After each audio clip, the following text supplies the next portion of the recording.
संसदीय प्रणाली और जन अपेक्षा पर हुए जनसंवाद की राजस्थान विधानसभा में इस विशेष चर्चा का आयोजन हुआ, जिसकी अध्यक्षता विधानसभा अध्यक्ष सीपी जोशी ने की। इस परिचर्चा में केंद्रीय मंत्री नितिन गडकरी, पूर्व राज्यसभा सांसद गुलाम नबी आजाद और राजस्थान विधानसभा में नेता प्रतिपक्ष गुलाब चंद कटारिया ने शिरकत की। देखिए एक रिपोर्ट। संसदीय प्रणाली पर संवाद। मतभेद सही, मनभेद नहीं। अटल बिहारी वाजपेयी जी की एक बात को मैं अक्सर याद रखता हूं कि बोलते मतभेद होने चाहिए, मनभेद नहीं होने चाहिए। मतभिन्नता हो सकती है पर मनभेद नहीं हो सकते। आजादी के बाद पिछले 75 सालों में संसदीय प्रणाली जन अपेक्षाओं पर कितना खरा उतरी है, इसे लेकर आज राजस्थान विधानसभा में गंभीर चर्चा हुई। विधानसभा अध्यक्ष डॉक्टर सीपी जोशी की अध्यक्षता में हुई इस कार्यशाला के उद्घाटन सत्र को संबोधित करते हुए गुलाम नबी आजाद ने कहा कि लोकतंत्र में विधायिका सबसे अहम है, क्योंकि लोकतंत्र को चलाने वाले कानून को विधायिका ही बना सकती है। हमें कानून बनाने की पहली जिम्मेदारी है। हाई कोर्ट, सुप्रीम कोर्ट कानून की उस जो हमने बनाया उसकी व्याख्या कर सकता, लेकिन वो कानून नहीं बना सकता। प्रधानमंत्री, राष्ट्रपति हुकूमत कर सकते हैं, कैबिनेट हुकूमत कर सकती है, लेकिन कानून नहीं बना सकती। तो कानून कौन बना सकता है? अगर लेजिस्लेचर नहीं होगा तो ना एग्जीक्यूटिव रहेगी और न ही सुप्रीम कोर्ट रहेगा, क्योंकि कानून हम बनाते हैं तो उसी कानून को तो एग्जीक्यूटिव लागू करती है। जो हम कानून बनाते हैं उसी की व्याख्या तो सुप्रीम कोर्ट करती है। अगर हम कानून नहीं बनाएंगे तो सुप्रीम कोर्ट क्या जजमेंट देगा?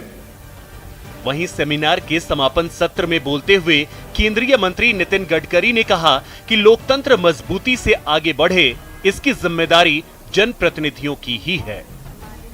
हमारे विचार अलग होने के बाद भी लोकतंत्र के ऊपर, देश के विकास के ऊपर, गरीब के कल्याण के ऊपर तो मतभेद नहीं हो सकता। और इसलिए स्वाभाविक रूप से लोकतंत्र का आत्मा जो है वो क्या है और लोकतंत्र में राजनीति का सही अर्थ क्या है, जिसके लिए हम आए हैं, ये हमें सोचना होगा।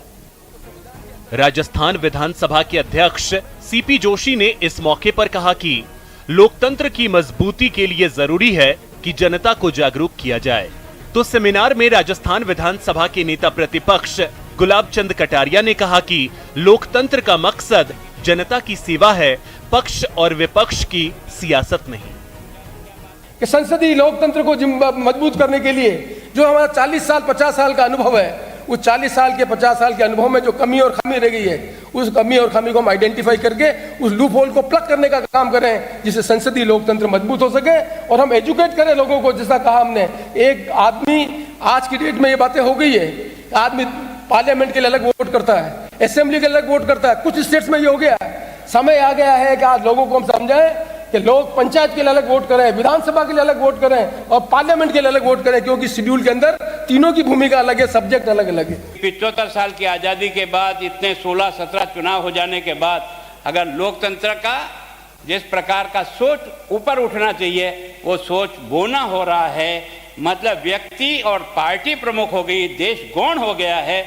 मैं चाहता हूं कि इस सिस्टम को बदल करके, है ना, देश हमारा सबसे आगे रहे। उसके लिए न पक्ष और विपक्ष अपने अपने तर्क जरूर दे सकते हैं, लेकिन देश के हित के लिए जब निर्णय करने का सवाल आए तो उस समय हमारे सबका एक ही उद्देश्य रहे कि हम देश को आगे बढ़ाने के लिए जो कुछ भी करना पड़ेगा सब मिलकर करेंगे। देश की आजादी के 75 साल होने के बाद वक्त है मौजूदा लोकतंत्र की बारीकियों के बारे में विचार करने की। राजस्थान विधानसभा में आयोजित इस सेमिनार का मकसद भी यही था कि लोकतंत्र को मौजूदा जरूरतों के मुताबिक कैसे ढाला जाए और कैसे पुरानी पड़ चुकी परंपरा को नया कलेवर दिया जाए। दिनेश शर्मा के साथ bureau report, news 18 network, Jaipur.